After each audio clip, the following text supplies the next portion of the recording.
Ernakulam Kalamassery medical കോളേജിൽ കുടിവെള്ള വിതരണം തടസ്സപ്പെട്ടു. മെഡിക്കൽ കോളേജിൽ കുടിവെള്ള വിതരണം നടത്തുന്ന പൈപ്പ് ലൈനിൽ പൊട്ടലുണ്ടായതിനെ തുടർന്നാണ് കുടിവെള്ള വിതരണം തടസ്സപ്പെട്ടത്. നിതിൻ ചേരുന്നു. നിതിൻ, എന്താണ് ഈ വാർത്തയുടെ വിവരങ്ങൾ?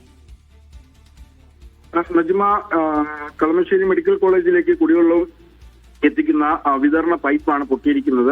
കളമശ്ശേരി യൂണിവേഴ്സിറ്റി പമ്പ് ഹൗസിൽ നിന്നും മെഡിക്കൽ കോളേജിലേക്ക് കുടിവെള്ള വിതരണം നടത്തുന്ന പൈപ്പ് ലൈനാണ് ഇന്നലെ രാത്രി മുതലാണ് ഇത്തരത്തിൽ കുടിവെള്ളം ലഭിക്കാതായത്. തുടർന്ന് രാവിലെ മുതൽ HMD മെഡിക്കൽ കോളേജ് റോഡിന്റെ വിവിധ ഭാഗങ്ങളിൽ വാട്ടർ അതോറിറ്റി ഉദ്യോഗസ്ഥർ പരിശോധന നടത്തുന്നുണ്ട്. നിലവിൽ തോഷിബ ജംഗ്ഷന് സമീപമാണ് പൈപ്പിൽ ചോർച്ചയുണ്ട് എന്നാണ് ഇപ്പോൾ പ്രാഥമിക നിഗമനം. പക്ഷേ ഈ ചോർച്ച പൂർണ്ണമായി കണ്ടെത്താനായിട്ടില്ല. എവിടെ നിന്നാണ് ഈ പൈപ്പ് ലൈൻ പൊട്ടിയിരിക്കുന്നതെന്ന് പൂർണ്ണമായി കണ്ടെത്താനായിട്ടില്ല. രാവിലെ മുതൽ വിവിധ സ്ഥലങ്ങളിൽ ഈ പരിശോധന നടക്കുന്നുണ്ടായിരുന്നു. നിലവിൽ തോഷിബ ജംഗ്ഷന് സമീപം മണ്ണുമാന്തി യന്ത്രം ഉപയോഗിച്ച് പൊട്ടൽ ഇവിടെയാണോ എന്ന കാര്യം പരിശോധിക്കുന്നുണ്ട്. നിലവിൽ കുടിവെള്ള വിതരണം രാവിലെ മുതൽ കളമശ്ശേരി മെഡിക്കൽ കോളേജിൽ തടസ്സപ്പെട്ടിരുന്നു. ഇപ്പോൾ കുടിവെള്ള ടാങ്കറിൽ വെള്ളം എത്തിക്കാനുള്ള ശ്രമങ്ങളാണ് നടത്തിക്കൊണ്ടിരിക്കുന്നത്.